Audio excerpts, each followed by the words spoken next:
All right, I'm back. I'm kind of late with this video because I read this section of the arc a week ago and have had no downtime to film. So I have read up to chapter 878 of Whole Cake Island, and I'm really, really enjoying it. If nothing else, because I think I finally understand, if not like, but understand and accept and appreciate Sanji's character now. And I might have completely moved past things that have happened, but we'll get into all that later. Overall, I'm really enjoying this arc just because of the focus on family, whether that be Sanji's family, his found family, or Big Mom and her interactions with her children, the political marriages, the trauma she inflicts on them, how they're terrified of her and don't want to betray her, but at the same time, other ones are completely willing to betray her. And those are just themes that I really like, and I appreciate that Oda always has some kind of different theme or environment or purpose to each arc, and it's never repetitive, despite being currently 878 chapters long. So I really love that about One Piece. Jumping right into it, we get Sanji explaining that to his sister in the emergency room, kind of hospital wing, what happened, how her memories were taken by Pudding. And I really appreciate that his sister immediately believes him. Is like, okay, yep, I was snooping around because I was suspicious of Pudding. She shot me and then wiped my memories. Completely valid. Oh, you're telling me that she's also planning on killing our entire family? Well, that checks out, and honestly, we deserve it. So, love his sister. She wants him to make a run for it and just go back with Luffy and leave them to die, but Sanji refuses. And part of that is, he explains later, like, his actual father, Zeph, would never forgive him for holding on to, like, childhood anger and abandoning his own blood. And, like, it's not the right decision to run away. So he wants to be able to look Zeph in the eye when he gets home. And if that means saving his family, then he's either going to die with them or save them. We further get proof that his sister is a delight when she reveals that she disobeyed in a sense, even though she can't disobey, that the bracelets that she had put on Sanji's wrist were actually fake. She switched them out so he would be able to run without sacrificing his hands, so that's wonderful. And then, actually, I can talk about it now. The reason I think I'm starting to like Sanji more, or at least understanding his character, I had already known that the father had experimented on the kids while they were still in the womb, but here we get confirmation that his mother didn't want her children experimented on. This was forced upon her, and took some kind of medicine to try to counteract the science of what had happened so they could feel emotions and be genuine good people, but it seemed to only have affected Sanji. And previously, one of the comments in one of the videos had said they think it was Murphy Napier, who is a delight, I love her videos, had said that Sanji's a character who feels everything in extreme, so either extreme passion, extreme, I'm gonna say extreme lust, extreme anger, like everything is hyped up for him. He's never just in the middle. He's at one extreme or the other. And I can relate that to being because of this medicine that his mother took, because he was experimented on. And maybe he got the empathy and all the emotions that his brothers should have had. So that just kind of puts in perspective how he's reacted in previous arcs. I'm not sure if it's retconning it for me, but it's at least allowing me to accept why this happened and not just knock it off as like some bad gag that I don't like. So I'm really liking that for Sanji's character. I think that's all the explanation I'm going to need to be able to move past what I'm still viewing as sexual assaults from previous arcs, and just try to hope that the gags don't go that far in the future, and we just go back to like early Sanji just being his crazy character. But Sanji chooses to stay, and then we're down with Luffy and Nami and Jinbe in the prison library book, and I'm upset that we didn't get more on the book fruit. I would have really liked that. I mean, you can trap me in a book, preferably the Dresden Files, or One Piece. Would I die in One Piece? There's a chance I could meet the Whitebeard Pirates. I wouldn't care. I'd take that risk. And after they try to kill them in a fire, but Jinbe actually puts that out, Nami asked him, like, hey, when we met in Fishman Island, you said you still had stuff to do and stuff to uphold, were promises, yada yada. what do you do? And Jinbei's just like, consider this my resignation. And he's going to officially join the Straw Hat Pirates, and it's wonderful. But Luffy first has to make it to Sanji to warn him about the assassination. So he runs, and he is trying to find his friend. But of course, he runs into his sister first. And she explains that Sanji already knows about the assassination. They figured it out, the plans. And Luffy's just like, oh, okay then. My only concern was making sure he was aware. I'm gonna go wait in our spot and he'll come find me when he's ready. So Luffy, still starving because he refuses to eat anything that's not cooked by Sanji right now, throws himself out of the window and goes back to that spot where him and Sanji fought, quite literally starving to death in the middle of the battlefield. I'm pretty sure there's still like fallen soldiers around, and he's just waiting by a tree for Sanji to show up. Sanji, of course, has the food with him that he was going to give to Pudding before he overheard all that, and is just like crushed. He doesn't know what to do. He's resigned himself more or less to death, hoping it'll be enough that Luffy and the rest of the crew can get away. And then another soldier comes, goes to take the food, and Sanji's just like, no, this isn't for you. And he takes the rained on, shooken up food, just like when he was a kid and he had brought food to his mother but was like attacked by dogs and it all got mixed up. Takes this less appealing, appetizing looking food and returns to the spot, finds Luffy, sees his captain starving to death, looking really beat up and brutal and emaciated, and just gives him the food and just like, it doesn't look very good, but here. And Luffy eats it and he says it's delicious and it's so wonderful. And Luffy asks him to come back and join the crew again. To which Sanji says, no, he can't. He's going to die here with his family. He doesn't deserve to go back with the Straw Hats. And Luffy punches him in the face. And he's like, enough of this. I'm tired of it. Tell me how you really feel. Tell me what you want. And Sanji's just like, I want to go back and sail with you, but I can't abandon my family. And I can't, or I don't like calling them his family. He can't abandon his biological family blood. He can't leave them to die. That's not what he wants to do. And Luffy's just like, all right then, so we'll save them because you're my crew and I'm going to help you. And it is wonderful. And then they find a piece of the mirror because Chopper and everyone are in the mirror world with Jinbe and everyone else, Nami. And they had been told by Jinbe that, or by Nami, someone, that Luffy and Sanji had gotten to a fight. And they're freaking out, thinking that they're angry and not friends anymore. So when Luffy is just like, hey guys, we're going to save Sanji's family, and then he's coming back to the crew, and they celebrate. They're like, yes, thank you, yes, whatever it takes to get Sanji back, we are in, we are going to help. There's no hesitation whatsoever because they love each other and they're going to support each other in all their ambitions and dreams. Or goals. And Jinbei is just like, guys, you realize there's 10 of us, and then 2 of their captives are like, don't count us in on this, there's only 8 of you, against an emperor and all her ministers or whatever, her army, plus all the wedding guests, plus Sanji's family. Like, the odds are stacked against us. But I do have a plan if you're willing to hear it. So Luffy's just like, okay, what do you got? And he explains that pekoms, the turtle, lion, tiger, whoever, leopard, mink, who we had seen shot and thrown into shark-infested waters, shocker, is still alive. No, is anyone surprised? No one was surprised. And he's being cared for by Jinbei's crew.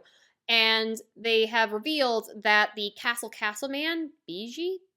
I would call him Beige, which I know is wrong. I can just call him Castle Man, but I think it's Biji.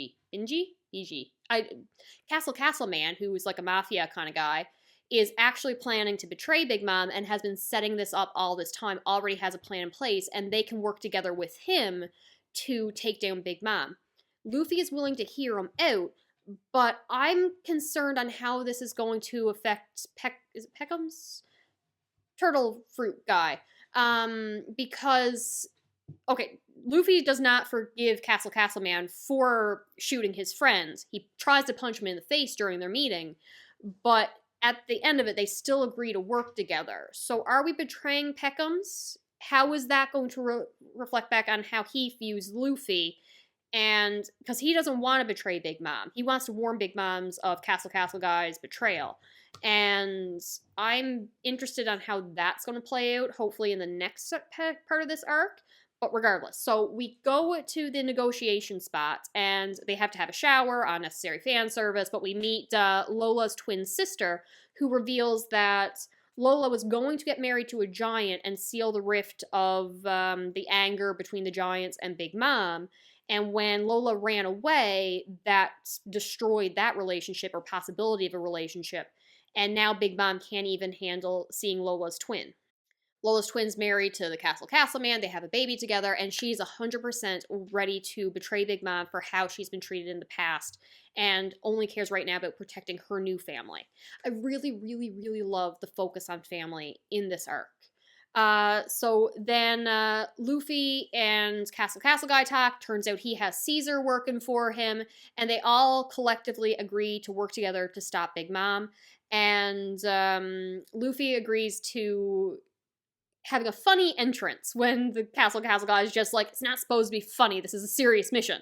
So their plan is to break a pitcher that has someone that Big Mom calls mother, but it's not actually her mother, on it, because last time it got damaged, Big Mom let out this giant scream that incapacitated everyone, but also left her vulnerable, because ordinarily, like, you can't just shoot her. She's only vulnerable when she unleashes that scream, as in immense emotional distress. All right, before I talk about the wedding and the plan, previously we had gotten Brook back, who had been captured by Big Mom when he was trying to break in to steal the poneglyphs, but he had been searched and didn't find any copies on him. Big Mom thinks he's adorable and hilarious, like he's a living skeleton, so she takes him and treating him like a doll, knocking him around, holding him while she sleeps, and there's a funny little scene where they're trying to break into Big Mom's room to get him back, and she's swatting them away, thinking that they're flies, and Brook also wakes up and she's like, oh, what was that? Oh, just a fly. I'll also go back to sleep. I love Brook so very much in this arc for his little moments. They're fantastic.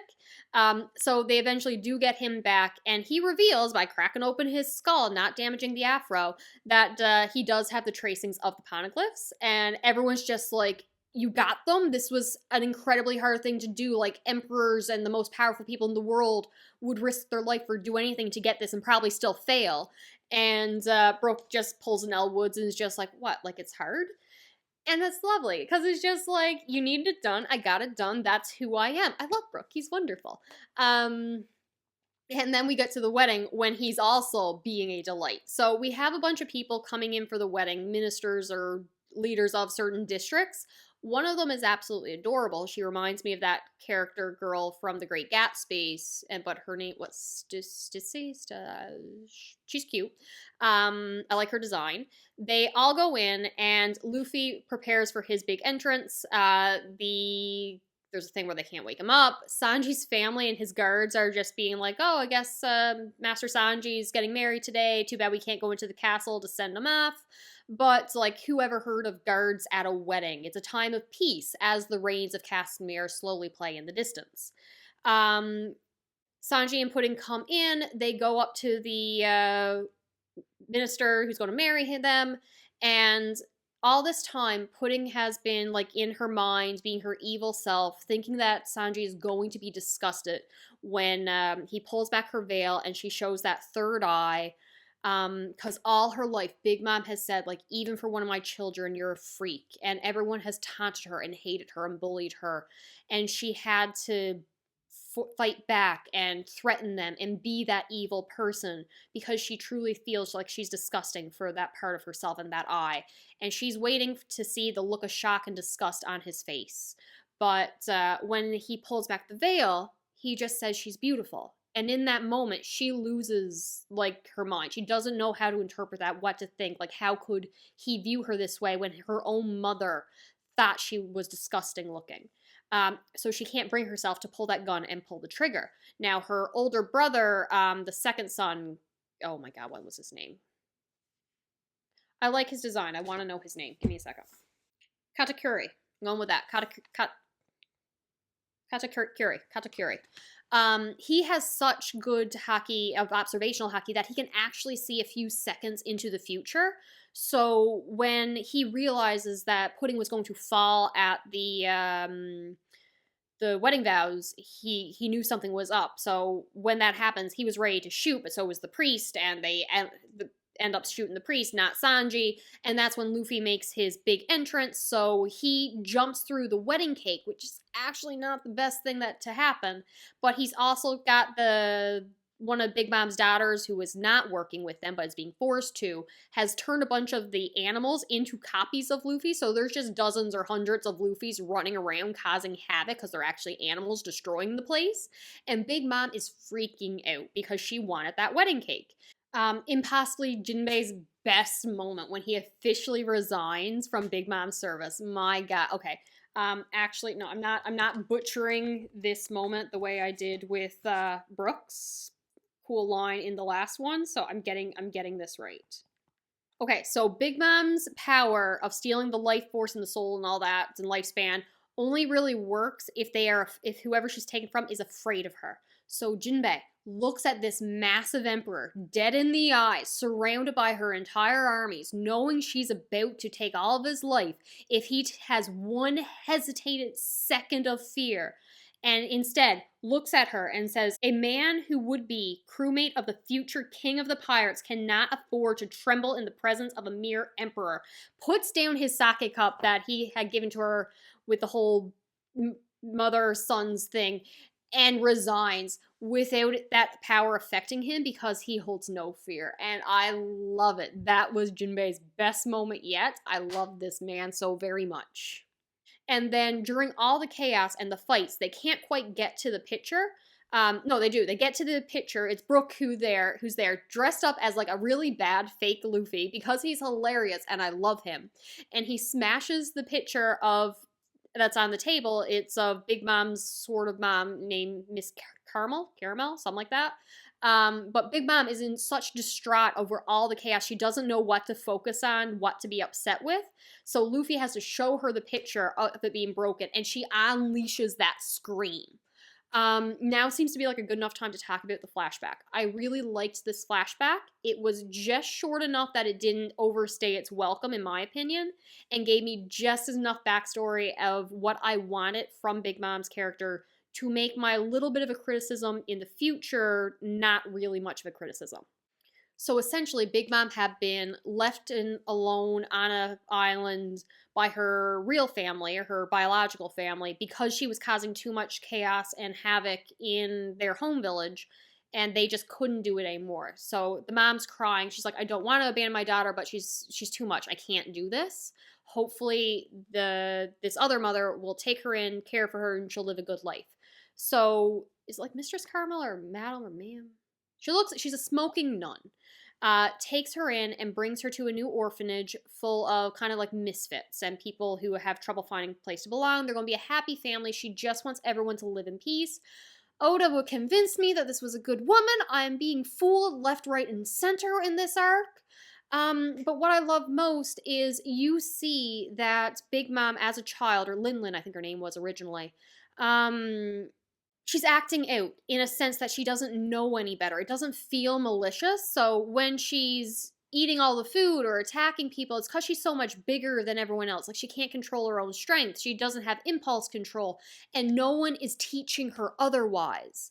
This Karma lady is repeatedly saying it's not her fault. Don't blame her. Come on, Lin. You can't really be doing that. But not offering any parenting or control mechanism or issues, like to teach her how to control herself or why she can't do this way or how people are different than her and not everyone can handle the type of force that she's pushing on them. Just because you can take it doesn't mean they can take it.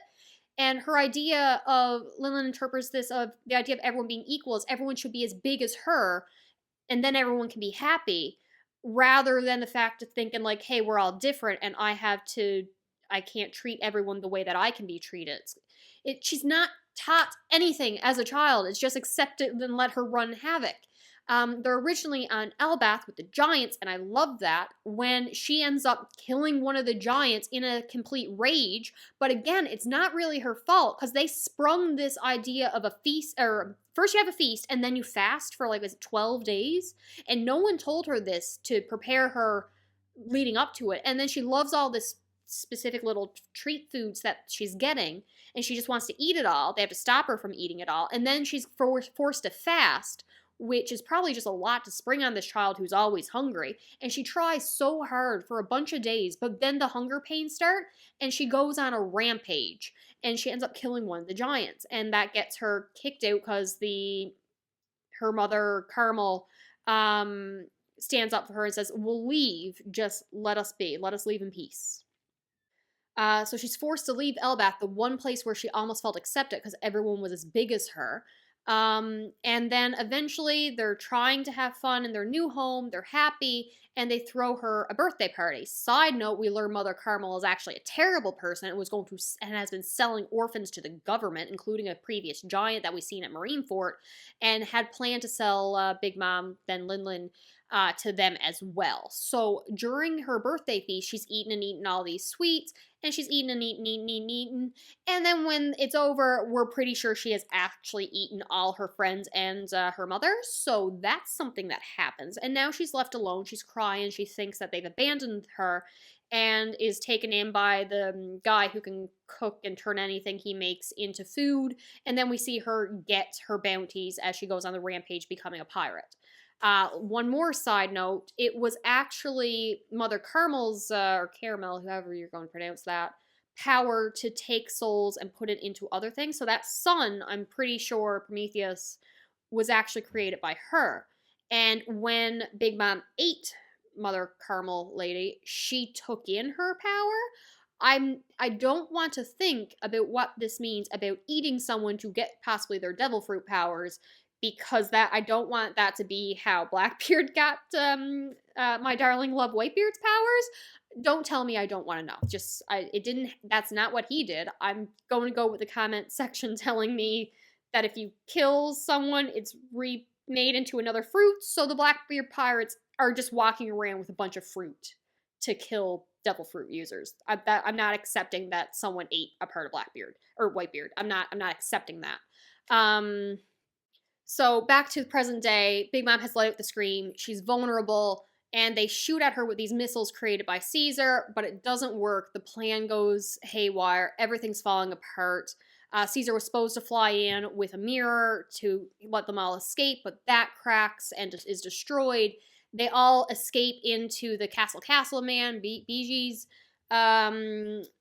self, and they're trying to come up with a plan as they can get away. I didn't mention Sanji saving his family, and that's my bad. That was a huge moment there. So right before Big Mom screams because she sees the picture, they're all stuck to the table. They can't move. The candy powers have pulled them in place, and all the sons are just like, sucks be us, I guess. I guess we're gonna die. No emotions at their impending death, the death of their father, their sister, nothing. They feel nothing. While the father is breaking down in tears, like, how could you do this? How could you betray me? Even among pirates, we have some level of honor. And it's like, this is all your fault. Like, they're like, if we had our power suits, we could do something. Big Mom lets out the scream. Everyone's knocked unconscious. Sanji jumps up on the table, saves his family. And again, it's just like, I'm not doing this for you. I'm doing this so I can face my actual father when I get back to him in the East Blue. So now everyone's inside the castle guy. They're trying to find a way to escape. The plan now is for Caesar to fly them all away while Sanji's family kind of redeem themselves-ish. They put on their power suits, have a magic girl moment, and go out to fight. Because they can fly and it'll be all good. It's only when Sanji's sister is attacked and the brothers are just like, it's your own fault for being weak because they're terrible with no emotions, and it's all their father's fault. I can't even blame them. That Sanji jumps out to protect his sister along with Luffy. Luffy gets mad at Sanji because it's like, Sanji, you told me I couldn't fight. And Sanji's just like, yeah, I said you couldn't. I didn't say I couldn't. So they start fighting. Then Katakuri, the second son of Big Mom, starts fighting. He's got mochi powers. And that just sounds good. I love mochi. It's a whole thing. And then they're losing. They can't get away. It's not working. They're all going to die. And I'm just thinking, how the hell are we getting out of this? Because I didn't want the plan to succeed, because obviously that would be boring. But then we keep getting cutaways to that box from Fishman Island when one of the guests was trying to steal it, and the girl that I said looks like the one from Great Gatsby, she shows up, shoots Buddy, because she's actually a CP not CP9, CP0, I guess, agent.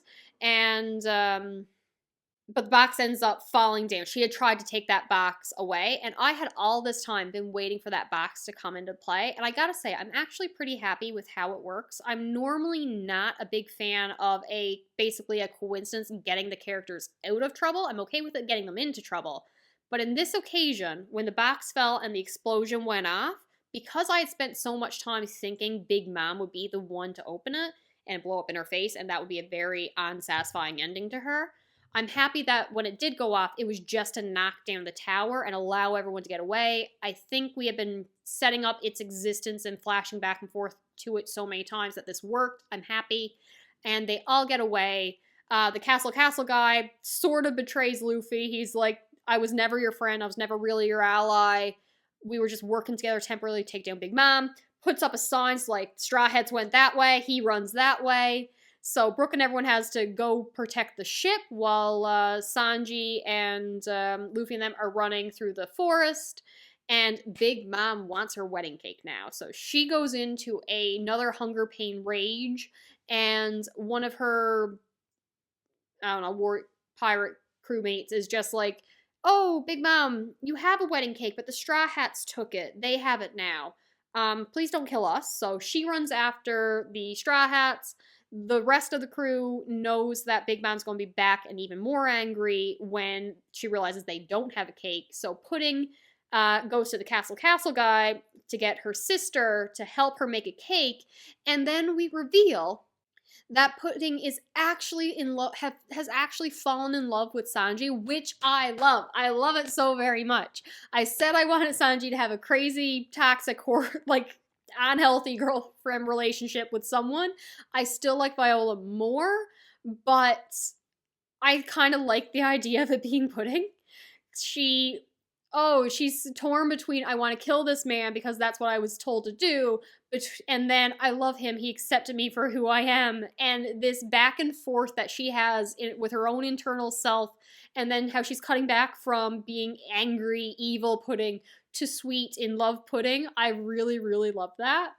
So she goes, catches up with them, and explains to Sanji, like, hey, we have to stop Big Mom. We can make a wedding cake. And Sanji agrees and goes with them. So they're gone off to make a new wedding cake. And it's going to be wonderful. These three are going to make a fantastic cake. I just know it.